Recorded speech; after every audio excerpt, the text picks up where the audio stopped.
So we've been doing builds of airplanes that I've been calling the most successful airplanes of all time, and this would be one of them.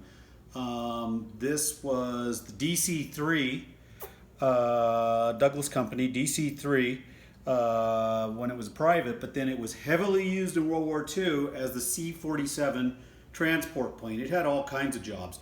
One of them was for this weekend's build, was for Operation Overlord, which is, we think of that as D-Day, but D-Day was just the first day on June 6th.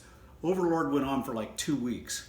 So Overlord, all the planes, as I've told you before, they had to have black and white stripes on them. They took the doors off of all the C-47s, loaded them full of paratroopers the night before and the following days, and these planes were flown over right as the landings were taking place, and before the landings were taking place, there were guys dropping into France. These are my booze flowers. Guys jumping out this door and dropping into France. But even more spectacular about what this plane was capable of doing also happened on D-Day, and then happened even more in a later mission called Operation Market Garden, which was in Holland, made famous by the movie A Bridge Too Far. These planes would tow gliders, and these gliders were built out of wood and canvas. They were flimsy. They could only hold about a dozen people in them, but they could carry other things that these paratroopers needed. So the plane would take off. Cruising speed for both of them would be around 80, 90 miles an hour. This thing would be getting towed, okay? It'd be towed along, right?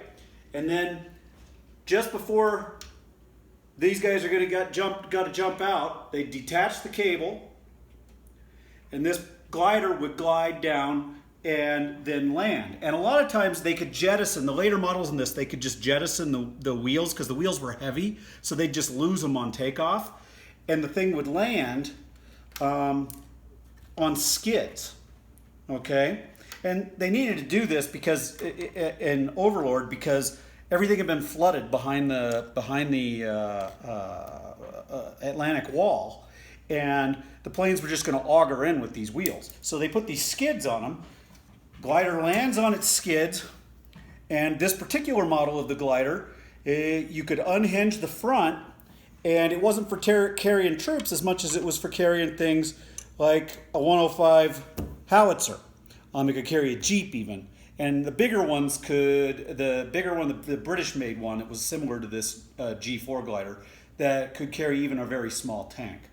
So this was a major fighting force in Operation Overlord, and this was a very difficult build because I had to figure out how to use that many pieces to make two different airplanes. This is it, G4 glider and the C47 transport, otherwise known as the DC3. Good job, Boo.